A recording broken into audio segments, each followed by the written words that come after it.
Welcome to episode 47 of Crave the Book. In today's episode, Amber and I cover chapters 15 through 21 of Tracy Wolff Covet.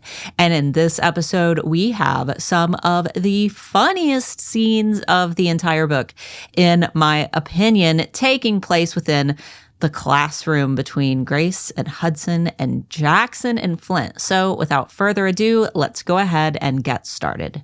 Woohoo! Episode 47.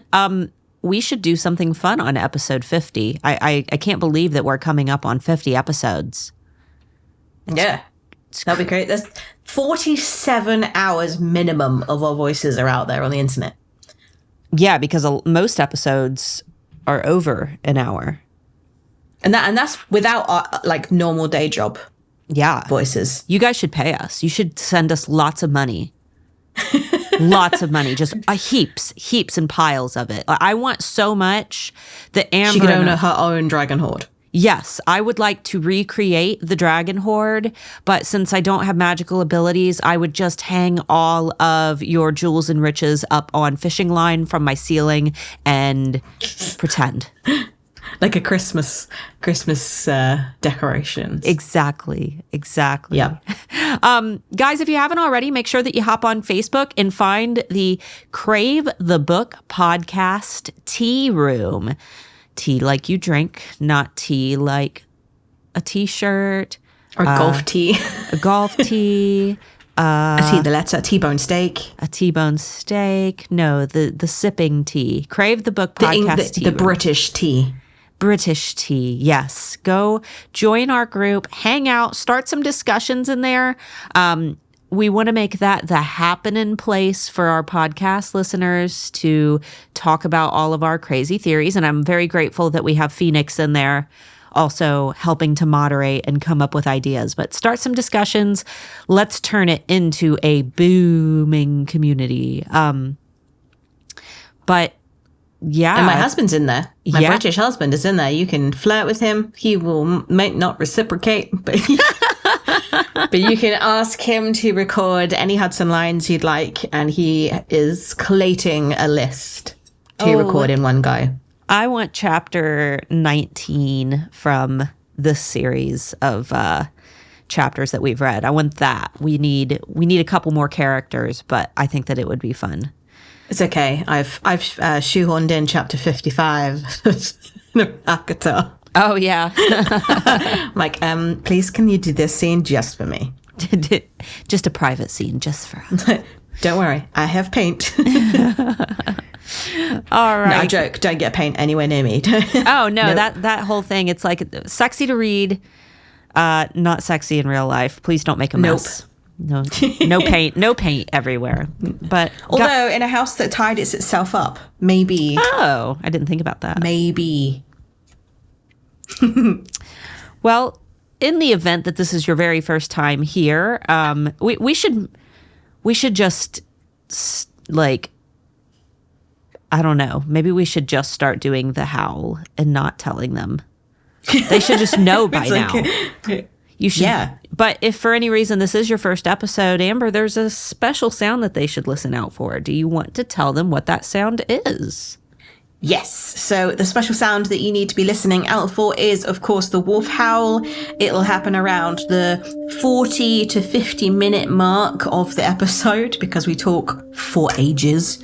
And that will be the ending of where we will talk specifically about the chapters that we have read today. And the beginning of where we might analyze them a little bit further, go into a bit more context as to what happens in the rest of Cover and Court. And I definitely have some Court theories, I think. You do? Yes, I do. Yes, so if you haven't read Court yet, make sure to drop out at the Wolf Howl and come back when you have re-listened to all of them, because I'm sure that at some point you'd have already heard the Wolf Howl before. So yeah, we've got lots of spoilers after all of Wolf Howls across all 45 other episodes. So there's lots of content there. And I think that Covet is going to be consistent Court spoilers because we read Covet. Well, until because we're definitely going to have Charm whilst we're still recording, we will. Covet. So actually, we might also have charm spoilers. Yeah, later down the line, most definitely. So, but we'll let you guys know. That'll be probably done exactly the same as the way that we did Court, where we both read it in a day, ridiculously fast, and then we will do a bonus episode just on charm. Because it's very difficult to like get rid of the hype about a new book if you have to wait for months until the time, because we would have had to have continued and then finished Court in exactly the same method as the other books gone before we can tackle charm. So yeah, we'll do a special episode. One bonus episode for everybody who rushes through the book like we will. Yes. All right. Yep.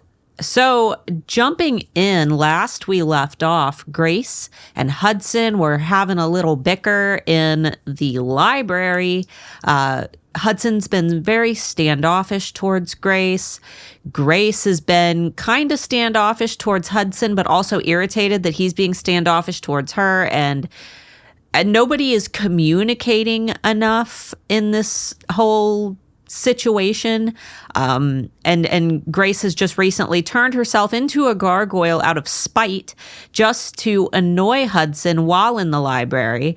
And then she turned herself back into a human, and he freaked out because he thought that he had lost her or she'd gotten stuck as a gargoyle. And that has neither of them have the confidence to tell each other the actual truth. Like, they are very much struggling with the communication side of things while like telling each other things, but also they seem to be trying to only tell what they think the other person wants to hear. Yeah, which is silly because Hudson was in Grace's head for so long that you would think that Grace would be just open to talking to him, because she mentions multiple times how strange it is to not have him there and how much she misses having his voice. Like, you know, he was her voice of reason for so long. Yeah. And then also, likewise, he's been in her head, even if they did have a period of time when they were together that she doesn't remember, so that he knows her a bit more intimately than she'll ever know him. But he still was in her head, which is way more of a privilege than anybody else gets into the way that Grace's mind is currently working. Yeah. Yeah. And the constant jabs at each other that by now they should know are harmful. Like when Grace, she says, "Bummer, I was looking forward to you blowing stuff up again." Like, that was a low blow because she knows that Hudson... She doesn't like his powers. Yeah, he's already told her that he doesn't like his powers, that he would get rid of them if he could. And she has seen his flashback to a time when he blew everything in a room up, and what a painful time that was for him. And when he had to use his powers again at the stadium during the Ludares tournament and at the end of Crush, he clearly was not happy about the situation. He wasn't just gleefully exploding the stadium. He was doing it because, you know, he knew that Grace was his mate and he thought he was about to lose her. Yep. So I thought that was a low blow of her. I didn't think that was a cool thing to say during a petty argument. But also, she doesn't seem to be able to have that kind of rapport with him where she feels like she can say those things and not meet repercussions for it either. Like, both of them, like, they have a great time sniping at each other and it's fine and they're flirting, and then all of a sudden one of them will say something and the other person takes offense. And it's like, why were all the other things okay, but that one thing wasn't? Right. You're either okay joking around with your friend, or... And you obviously know the mood as well. The tone of that conversation is obviously playful. It's not like you are actually arguing. And then you bring up something spiteful, and then you are absolutely entitled to take offense. But if you're joking and playing around and the other person feels comfortable enough with you to maybe skirt a little bit close to home and be a bit too honest, but in a fun and playful way, you shouldn't take offense to it, even though it might be really difficult. You should be realizing that the tone of that conversation is lighthearted, not I'm trying to get one up on you. Yeah, that would be, it's like the equivalent of like if you're having a lighthearted joke with a friend and you're kind of like making fun of each other, and then like somebody like says something really mean and personal, like, oh, well, at least I don't have like a bunch of zits on my face. And then you're like, oh, like things that would make you feel really bad. Or they make a joke about your weight or the way that you look. Like it throws it off. And this is something that is an integral part of his being, is that he blows stuff up. That's his power. Yeah. And I thought Grace might be a bit better at flirting than she is. Yeah, she's an awful flirt. But also she gives like the promise of it and then trips over. Yeah, she even said that their bickering back and forth was starting to feel a lot like foreplay. Which and then she goes, which leads to other things. And I'm like, We know because obviously it goes through Covet as well that she is a virgin. Mm-hmm. But the way she says it, it's like, well, this is like foreplay. It's very adult of her to recognize that that is a sexual thing for both of them. But then she doesn't do anything with it. And like your note, she makes it a point to say that when they like stand together, you know, once they both kind of have that realization of how much weight is truly on their shoulders, they have a really nice moment of just like solitude together where they push their heads together and kind of hold hands and take a deep breath. And she identifies it as an intimate moment, but not intimate sexually. Mm-hmm. Which, again, you can only have with someone you deeply care about. You can't be intimate with someone that you don't feel an affinity with like that.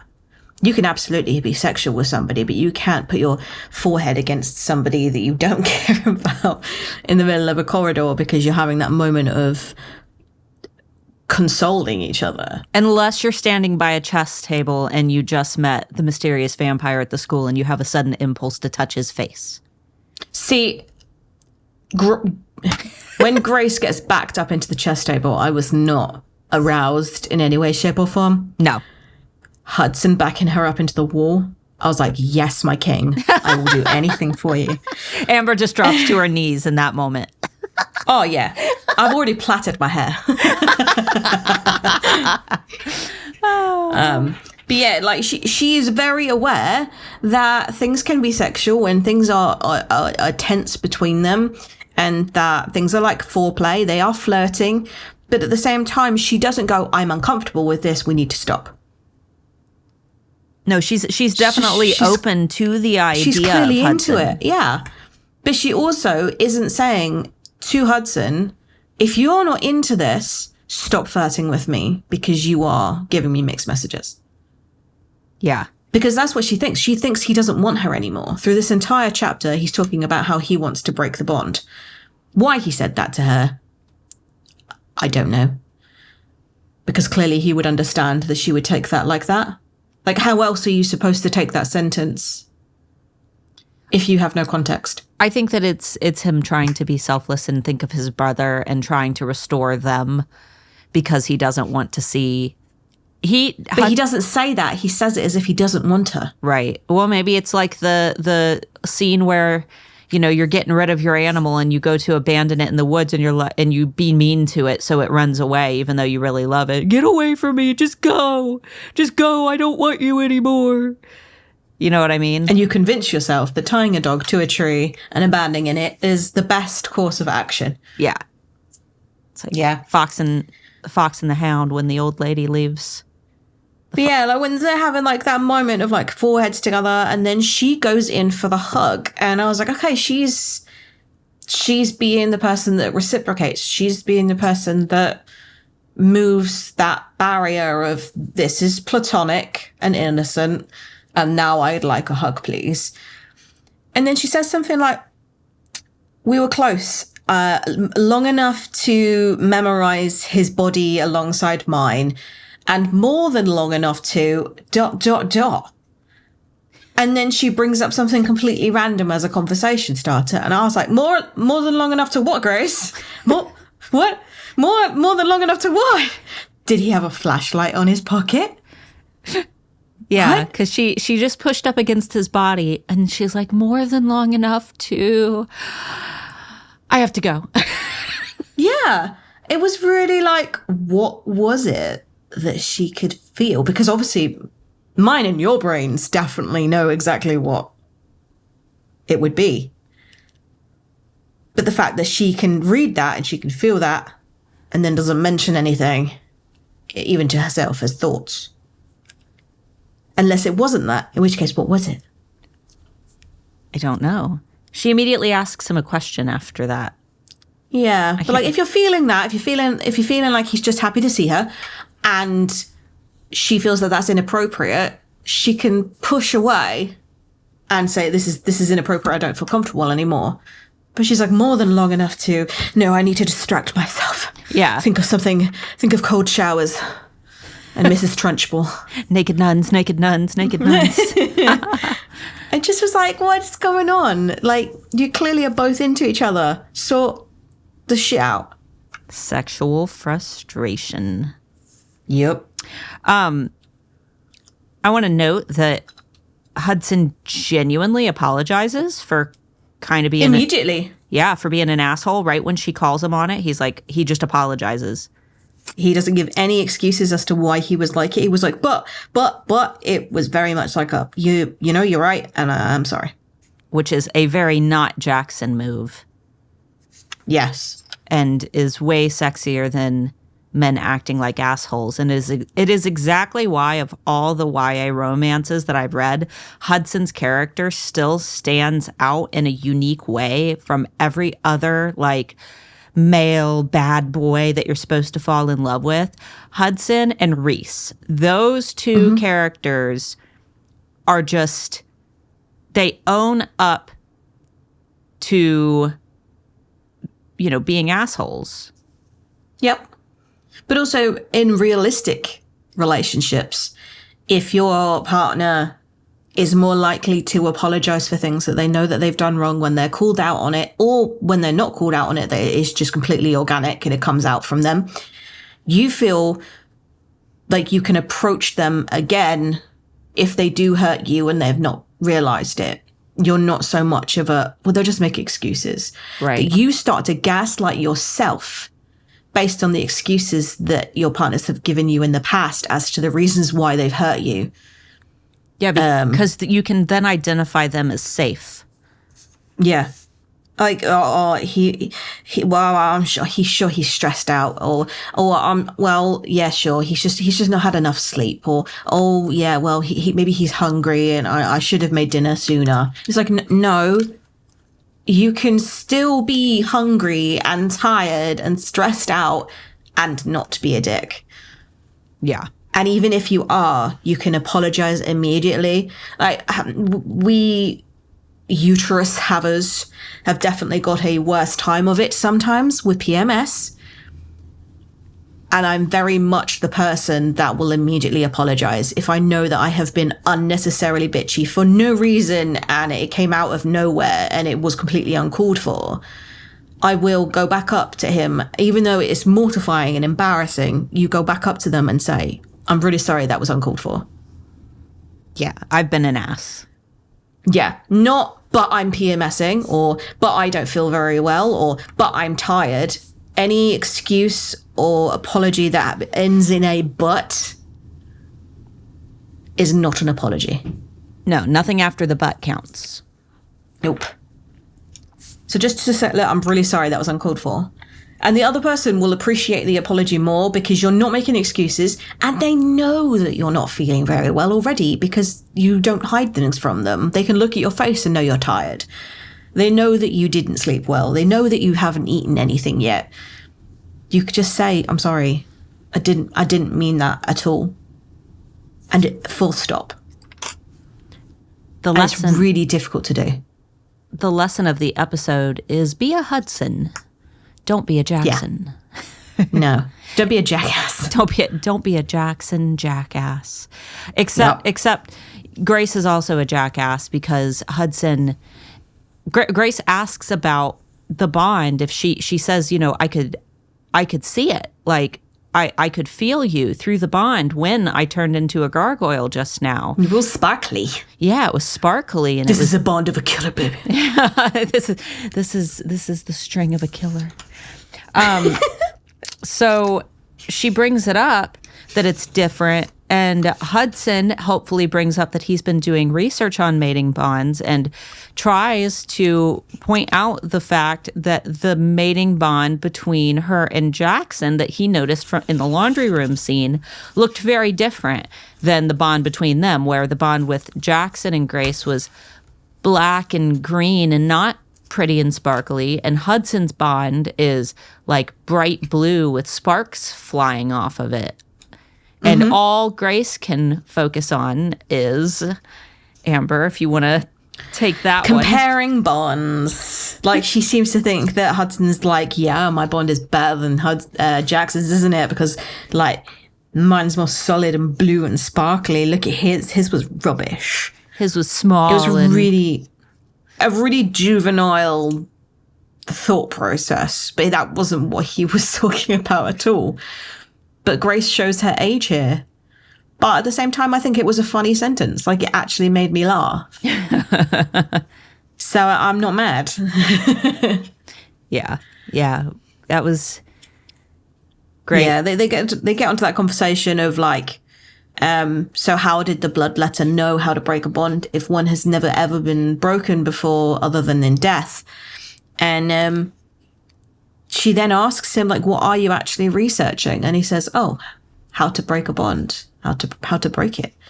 And I was like, you've literally just done all of this research, found out that the only occasion that someone has ever broken it would be between Grace and Jaxon, and you want to do that again? It was already impossible the first time. Yeah. And then the way that he said it was very much like, oh, well, this is what I want, and you're not going to get a vote. Yeah. And it reminded me of that conversation between her and Jaxon at the doorway, where he was like, we already had your vote, Grace, and you chose. She is not really being given an option to choose anyone at any point, because firstly, Jaxon what's the word? He put himself into her life. Like, rather literally. Forcibly. Like, he was just like, well, I'm going to orchestrate your every move now, and it doesn't matter because I'm keeping you safe. And it's like, no, dude, back off. He forced himself into her lifestyle, and she might not have ever wanted it, but she didn't have any option to. She just had the mating bond, and that was it. So actually, I feel like the relationship that they had was just the mating bond. They had nothing in common whatsoever. And now she's with Hudson, and the first kind of conversation that they have had since she has broken up with Jaxon is him saying that he wants to break their bond. I mean, I feel for her. I feel like he's going, I don't want you either. Yeah. Even though that's absolutely not what he's thinking. There's a it's frustrating. Huge lack of communication all around. But once again, that's what makes a YA. Teenagers not talking to each other. And I can relate. I can absolutely relate to being a teenager and not just opening my mouth and solving all of my problems by using my words. But the thing is that it was so difficult as a teenager to know when to actually open your mouth, because the times when I did, the times when I said no, or I felt uncomfortable, or I'd like to do this, or I really like you, would we be able to go out on a date, failed so spectacularly that you just become that shell of a person where you go, I'm not going to speak out because the reasons that I don't want to are actually more uncomfortable to me than just staying quiet. Yeah. You learn from past experiences that asking someone out and getting rejected is one of the worst feelings ever. Yeah. And so you just don't. It's that fear of failure that guides our decision making so much. And we're so afraid of rejection as, a young adult especially, that unfortunately it keeps us from making the right choices. But it would be better if everyone just spoke their mind and allowed themselves to be authentic. With also, speak your mind to a degree. I'm not saying like if you see somebody that you think is ugly, you walk up to them and be like, "Hey, you're ugly," like not that much, but enough that it keeps you safe. Be truthful, but not hurtful. Exactly. That's a good way to put it. And sometimes truthful does hurt. Like, for example, if you're in a relationship that you don't want to be in, if you're not invested in it as much as the other person, then definitely tell them sooner rather than later. It's not going to be this relationship might be a slow burner. It's like, no. If you don't feel into it at the beginning, you're probably not going to feel into it at the end either. Yeah. So, yes, you're going to hurt the other person by telling them that. But also, how much more hurt would you induce if you stayed in the relationship for longer and gave them more time to get attached? Yeah. And things happen as well. Like, for example, you could be in a relationship with someone. You don't want to be in a relationship with someone. You could end up having children. You could end up getting a mortgage together. You could end up getting loans out together and joint bank accounts and things like that, which are like normal everyday things that relationships kind of require. But the more ties you have to this person, the more ties you're going to have to cut when you realize that you made a mistake in staying. And not to mention dragging someone along who thinks you're all in isn't good either. Yeah, the worst cases that I've seen are usually when, I don't want to ever upset anybody because I am not ever been in this position.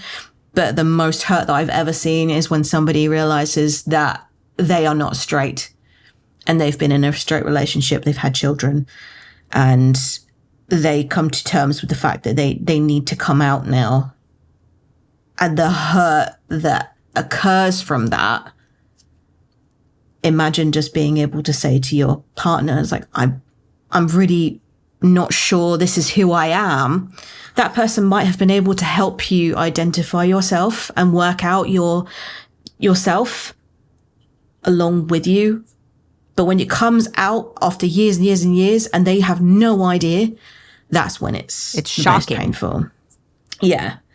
And you feel insulted. You feel insulted that you've been lied to this entire time when actually it might not have been a lie. You can still love someone, but not necessarily be sexually attracted to them in the same way. Right. And some people, they might think that that's what love is. If they've never had that experience before, they kind of lump it in together and go, well, this must be what love is. Especially if they've only really experienced toxic love in their life. And, yeah, I think that I sense this a lot because Grace, not that, her parental love or anything was toxic, and we don't get a whole lot of knowledge about her past. She said she had one past relationship, but I think she said that it went fine. Like there wasn't anything. And you know what? I'm so glad. The amount of not necessarily like YA, but smut, most smut. They go like, oh, well, you're not like Felix. Oh, this isn't like when me and Felix were in a relationship. I'm like, oh my God, why did writers do that? It's really uncomfortable to read. I'm like, we never met Felix. Why is Felix even coming into the conversation? Where's Felix's story? I don't care about Felix. Yeah. I'm like, why? What happened? And Felix is usually abusive and makes her like do things that she wasn't comfortable with. And it's like, not every ex is boring and bland. It's just sometimes the relationships don't work out, but they're always like, oh my God, you're not like Felix at all. Like, leave Felix alone. Felix is living his best life. So sorry to any Felixes. So Grace goes back to her room and ends up waking up Macy with her. She's laying in bed thinking, and Macy wakes up. And she's tossing and turning. Yeah, Macy admits that she hasn't been sleeping much lately, which is sad. And But she says it so nonchalantly as well. Yeah, she's like, oh, I don't get much sleep anymore. Yeah. Oh. And Grace, like, she's so tied up in her own problems that she doesn't even go, are you okay? I know. Like, Grace, God damn it, girl. Your lovers are both still alive.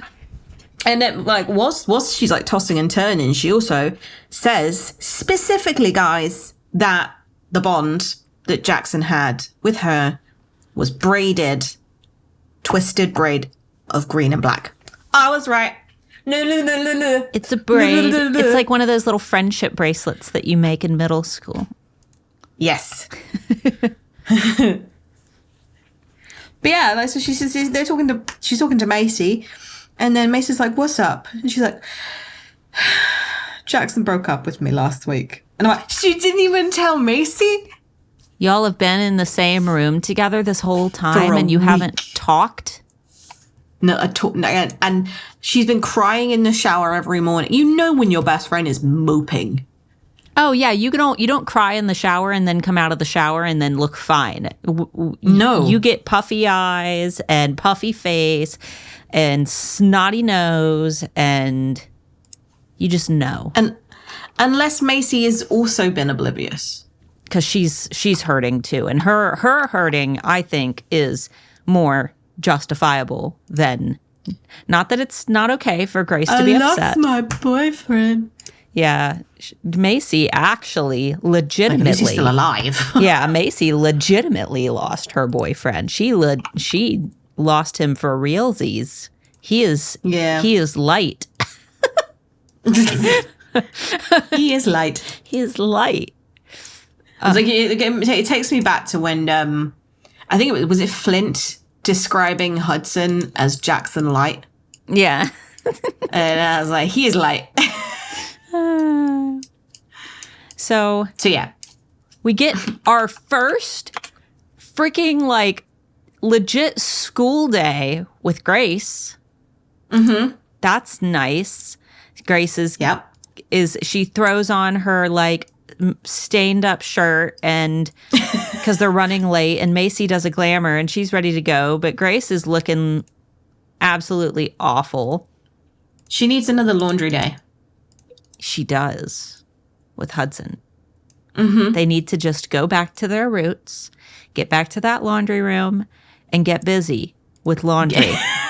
Get busy washing those clothes thoroughly, really scrubbing out those stains. My husband came down and he was like, well, I was watching NFL, and we get the American adverts, and they're like so much different to our adverts. Mm-hmm. And he said that there was one, and it was a woman coming in whilst the man was just like at a table, and she was like, hey, you want to do a taxes? And he's like, why would I want to do a taxes? And she kind of like wiggles her eyebrows. He goes, oh. And he gets up and walks out. And then another couple was like, hey, you want to go do groceries? And he's like, yes, baby, I want to do some groceries. And then there's this old couple on like a porch on their rocking chairs. And then the lady goes, hey, want to bang? And it's like, whatever you call it. And so I want to do some laundry. I'm gonna bring that up to Scott. Hey, want to do some laundry? He'll start giggling. He'll know exactly what I mean, but not know why. That ties into your note about sparing delicate sensitivities. Oh, I'm so annoyed. So I've been ripping into Grace this whole time, saying that she's just not curious enough. She's walking around oblivious with blinkers on. She just doesn't care that this world exists around her. She's just like, no, I don't care enough to ask. I'm fine. Turns out she has been asking. It's just her friends are like, no, I'm not going to tell you anything. I'm going to spare your delicate sensitivities from knowing the truth, and I'm just not going to tell you. Well, bastards. She's not a child. She's not a child where, like, actually finding out where babies come from could be quite a traumatic and horrific version of a story.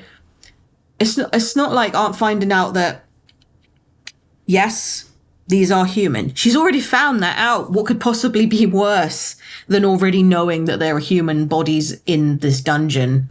Like, I'm sure with her anxious brain, she's already come up with a reality that is way worse than the actual truth.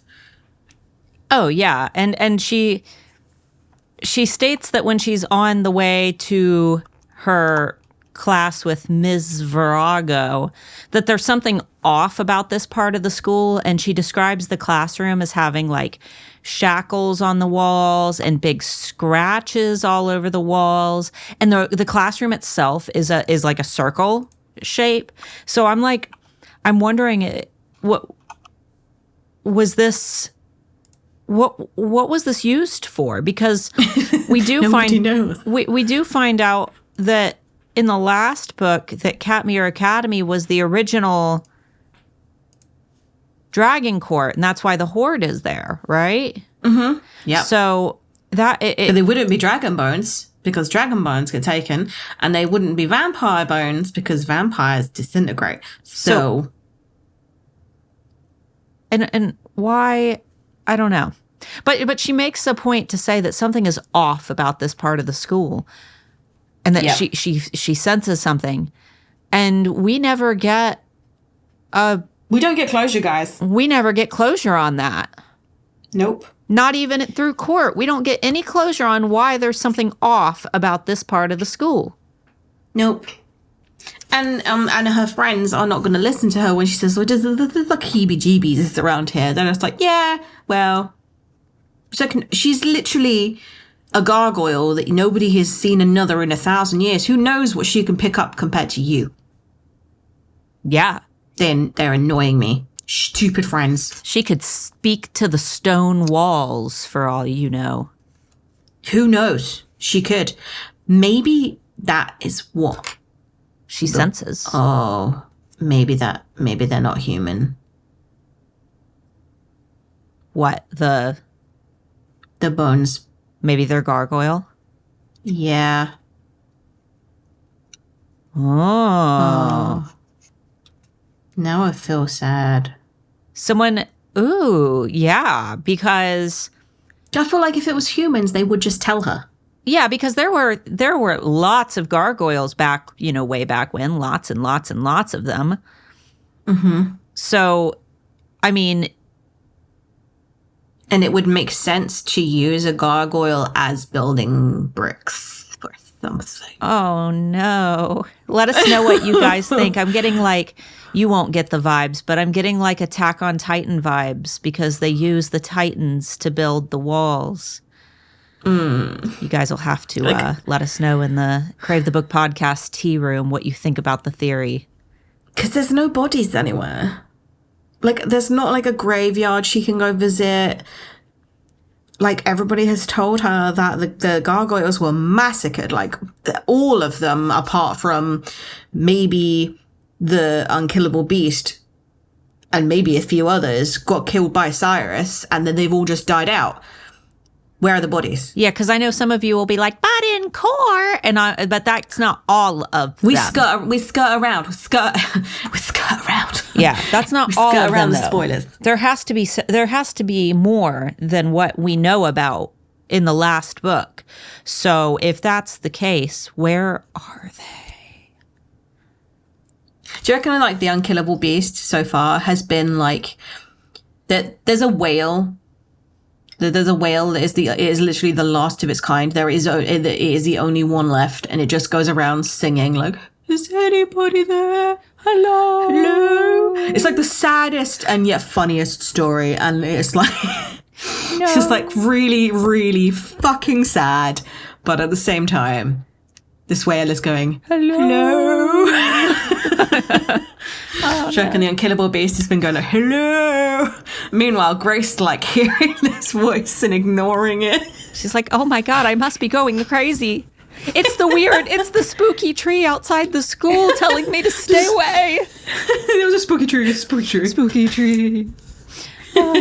So I agree that one of my favorite parts of the Crave series as a whole is what takes place in this classroom. And I so wish that we got more scenes of Grace in class with Flint and Hudson and Jaxon, because this is gold. Because Grace is It is. Grace is in the middle of this just amazing. She calls it a quadrangle. Yeah, quadrangle. She's like, a love triangle, square, quadrangle, circle. Oh, this is funny. It's quadrangle. And it makes it so much better because we have the female equivalent of Snape walking around the classroom just absolutely on a rampage, being irrationally angry. Yep. Saying that, well, I'll assign you, I'll give you extra literally assignment. 2 seconds late to class. Yeah, I'll give you an assignment on what you've missed. And Grace literally, she got to class on time. She just needed to take a deep breath before she opened the door. And that deep breath was the reason that she got extra work. Yep. And then Hudson's talking sweetly as if he's never done a thing wrong in his life. And he also, not like lands with detention, but he gets called back to stay after class because he clearly doesn't know anything. And then Jaxon snaps his pencil off and it flies into the teacher's desk. So then he gets detention. And then because Flint laughs at it, he gets detention.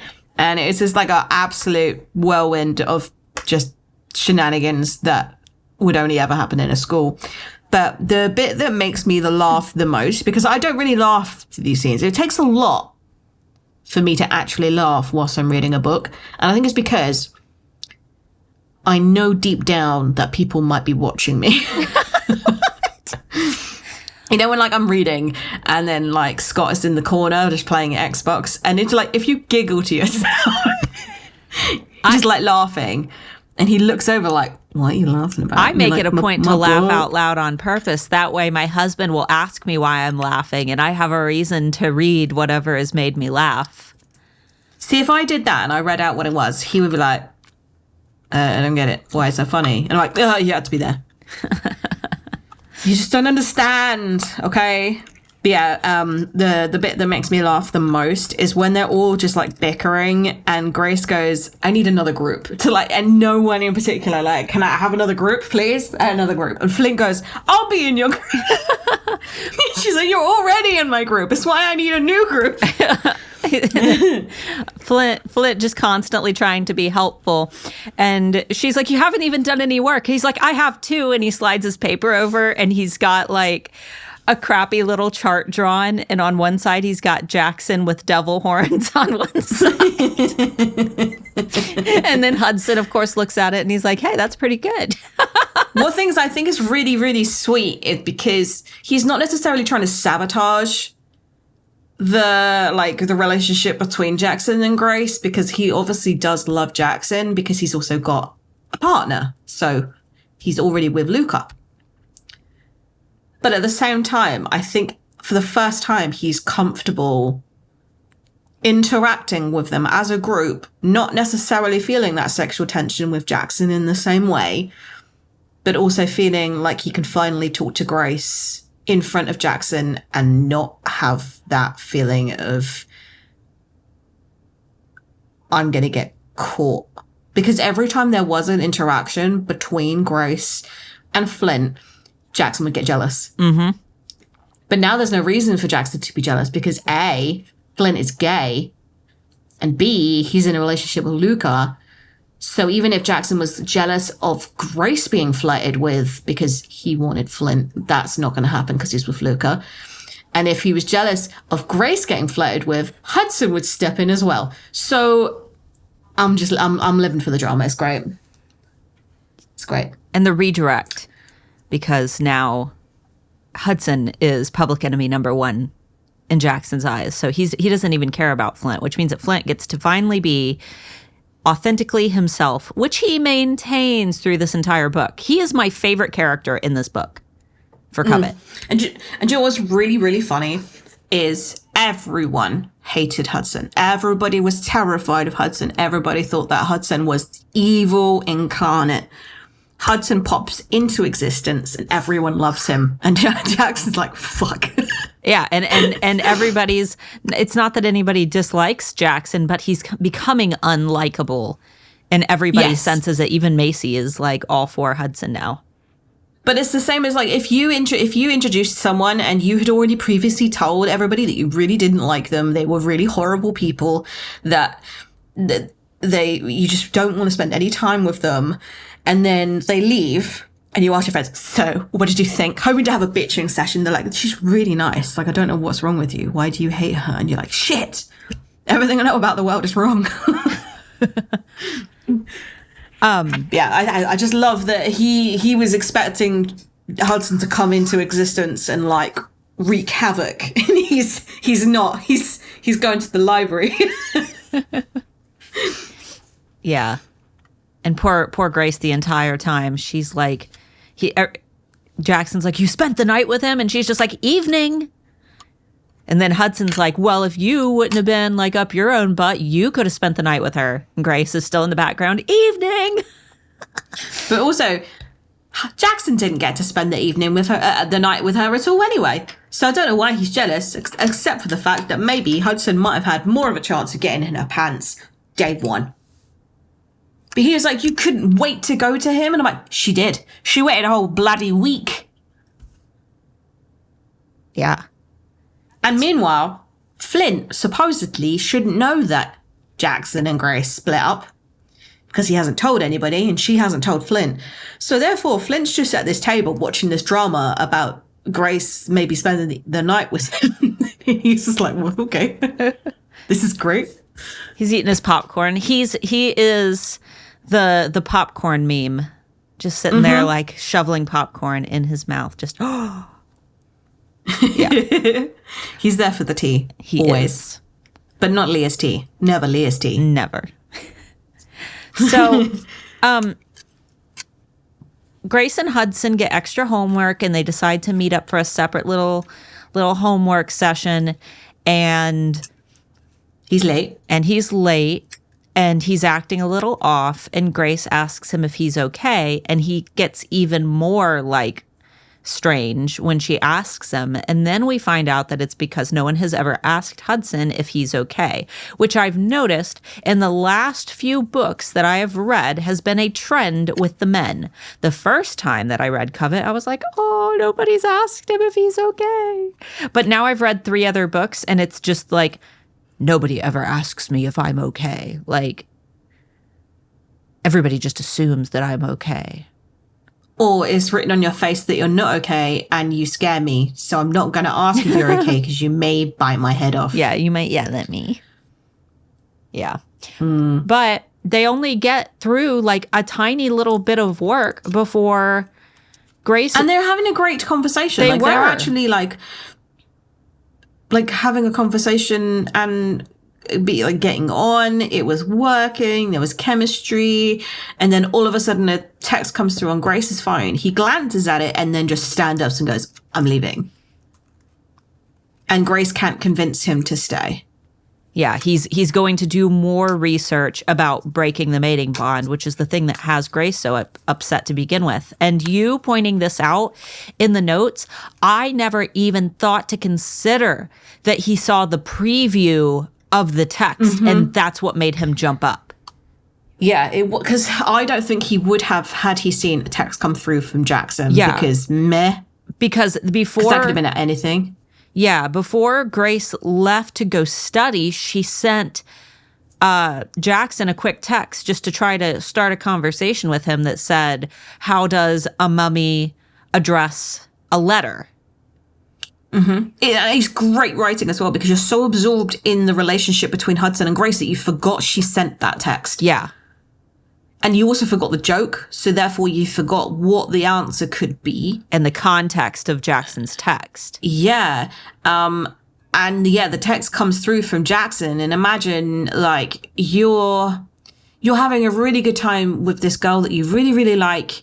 You are supposedly getting on really well. You're going to spend the rest of the evening with them, doing whatever you were planning on doing. And then a text comes back from her ex or your brother saying, I miss my heart. Aww. And then like, that's a weird text for anybody to send when there's no context. Like, it's not like she had been in a conversation with someone and then that text come through. It was completely out of the blue, like an hour in, and then just somebody saying, "I miss my heart," is a weird text to receive. And then you find out that it's Jaxon trying to get the punchline of the joke. How does a mummy address his letters? "I miss my heart." And then he says, "or any of my organs, for that matter." And he doesn't seem to get these jokes. Grace doesn't. That's not a great answer. It's a terrible answer. And Grace doesn't make the connection that that's what made Hudson leave, where she could have texted Hudson real quick to clarify. Yeah. Screenshots. Always screenshots. But then she could just send a screenshot of because nothing bad happens. So she could have screenshot the entire conversation and sent it. Your brother is really, really bad at these. Yeah. Yeah, anything. Even and it would have cleared everything up. Yeah, she wouldn't even had to explain, if she was afraid that he might be embarrassed by the fact that he misunderstood, she could have just screenshot it and said, "LOL, why is your brother so bad at this?" Or "Why is your brother so bad at jokes?" Or "Why didn't you ever teach your brother how to tell jokes as a kid?" She could have, kind of manipulated that situation in a way that made everybody feel better about it, but she just didn't. She didn't think about it. And speaking of texts and manipulating the situation, there was a bit during these chapters where she's having the conversation with Macy, and she said, "Do you think I could get an appointment with the bloodletter?" Oh, yeah. And Macy's like, "Jaxon, I'm sure Jaxon would take you. The bond between you two means just as much to him as it does to you." And then Grace is like, "Actually, I texted Hudson instead because I'd rather go with Hudson." And the way that she was texting him as well, she was grinning through the entire thing. He was making her laugh. There was a great interaction. The texts were really funny. Because she says, "Do you fancy going somewhere with me on Saturday?" And he's like, "Define somewhere." Because maybe I also feel like he might have thought that she was asking him on a date. Aww. And then she's like, "Do you want to come to and she's like, does the location matter?" And he's like, if you're planning a military coup, yes. If you're building snowmen, no. Yeah. Yeah, they're having a really cute text and stuff. And then all of a sudden he seems to think that she's playing them both. When actually she's not really playing either of them. It's not like she's trying to get either of them in bed.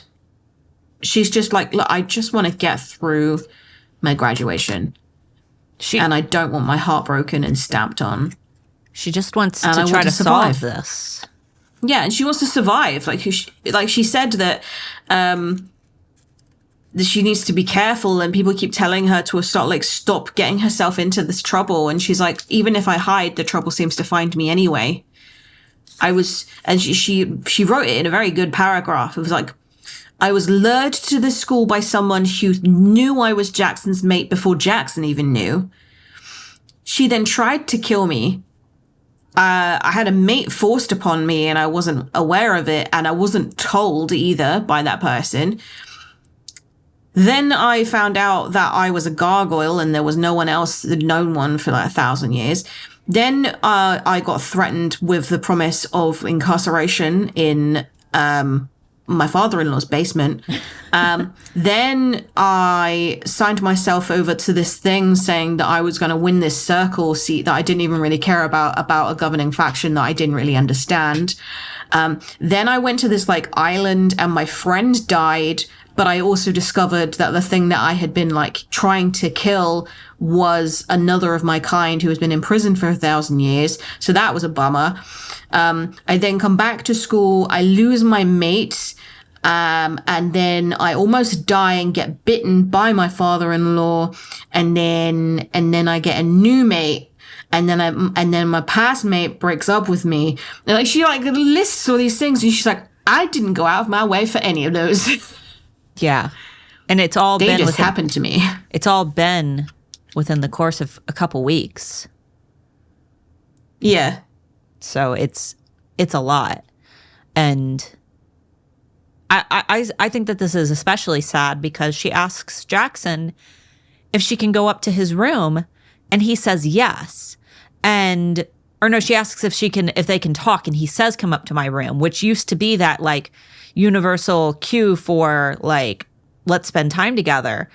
And she got super excited and she ran up there and opened the door, only to find that everything that made Jaxon's room like him was completely stripped out of the room, and it was all dark and cold with just workout equipment. Yeah. And he's like, yeah. And then he starts like talking. He's like, oh, should we sit down? And then realizes that he doesn't even have any furniture to be able to offer that. Yeah. Like he doesn't have any furniture. That's concerning. And he has a bag packed, which right when Grace asks about it, he doesn't even tell her at first. He's like, well, you didn't answer my question. Like, why are you being so defensive? Like, that would be my first thought. Yeah. Like, are you... Like, my question doesn't mean anything to me now. Like, your question means nothing. Why did I come and see you? That's not important. Where the hell are you going? Yeah. And were you going to... And he was just going to leave and not tell her. With all of the order, which would be the only other people that she could even ask where he went. Everybody who would know where he went was leaving. Yeah.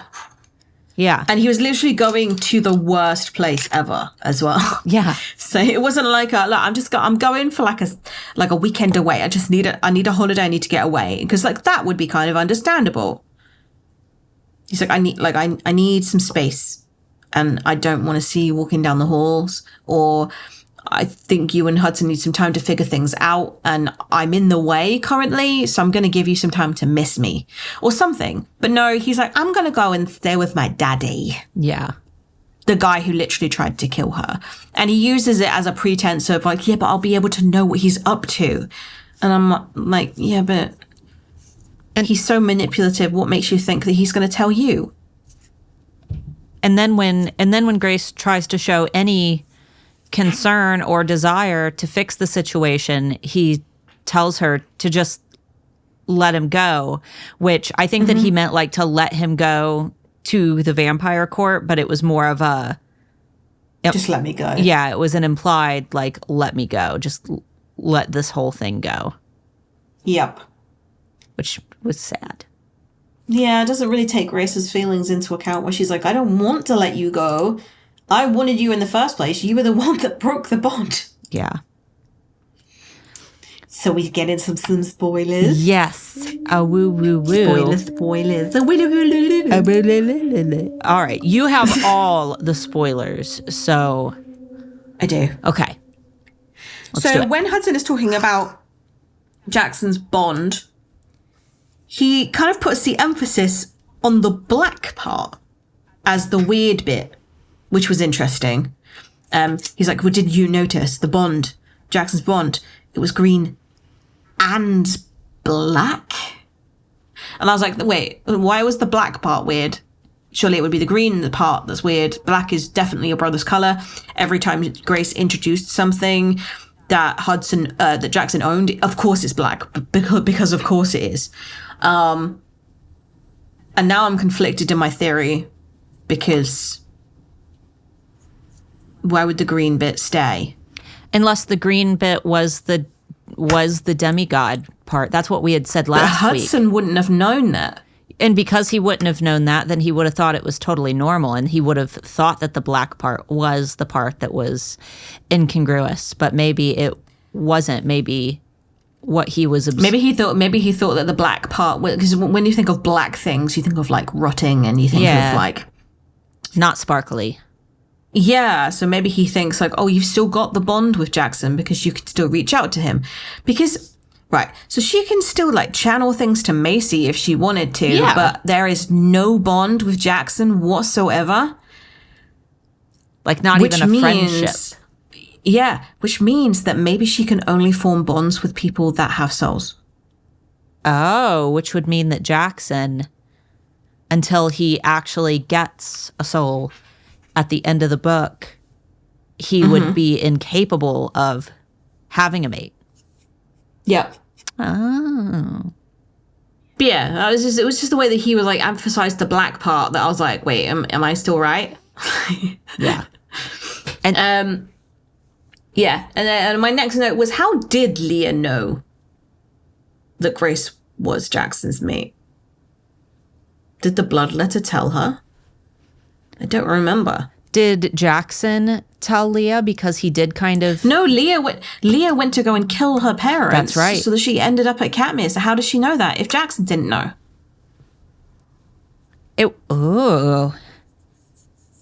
Because why would the blood letter tell Leah? Because unless Leah was... Did Leah go to the blood letter to find out the spell to bring Hudson back?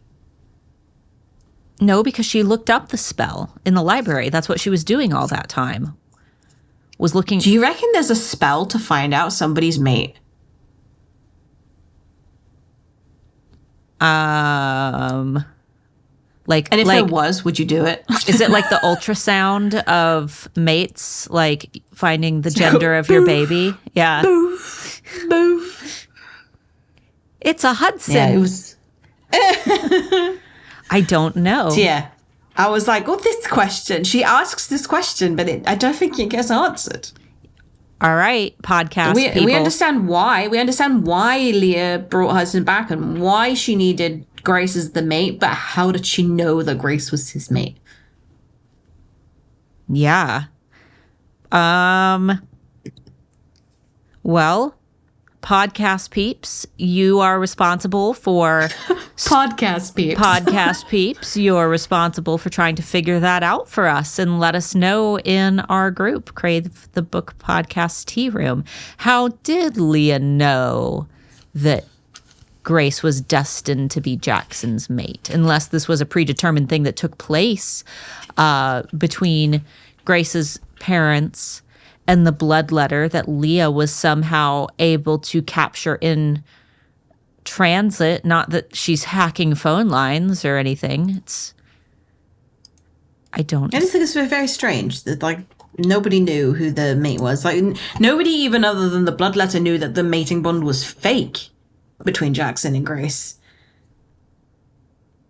So how did Leah know?